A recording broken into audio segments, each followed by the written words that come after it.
সল্টলেক এটি একটি পরিকল্পিত ও সুসজ্জিত শহর।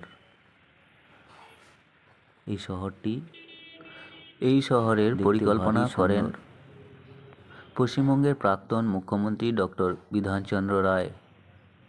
মূলত ক্রমবর্ধমান জনসংখ্যার চাপ থেকে রক্ষা করার জন্য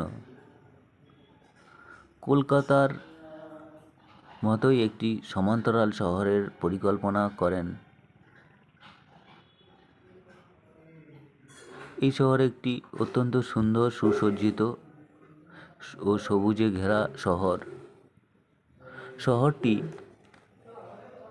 বিধাননগর অঞ্চলের অন্তর্ভুক্ত হলেও অফিসিয়ালিভাবে এই শহর দক্ষিণ পূর্ব 24 পরগনা জেলায় অবস্থিত।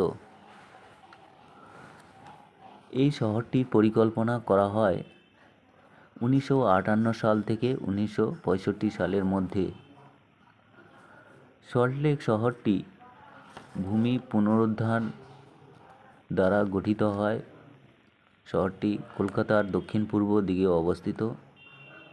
এর মোট আয়তন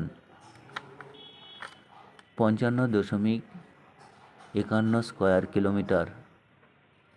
এই শহরে দক্ষিণে রয়েছে প্রচুর ওয়াটারল্যান্ড, যা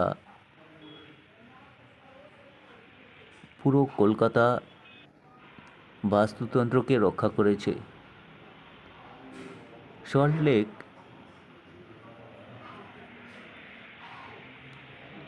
একটি পরিকল্পিত সুন্দর শহর।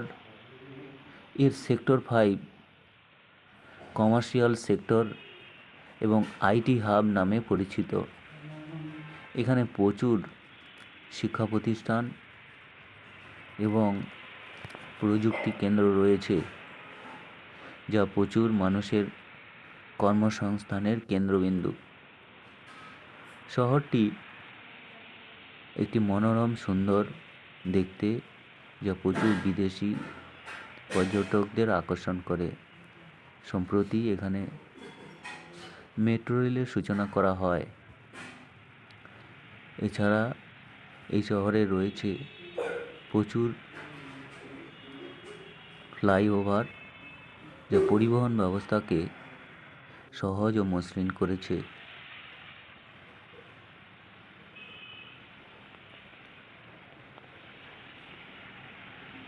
সল্টলেক একটি আধুনিকতা মোড়া শহর, দেখতে খুবই সুন্দর।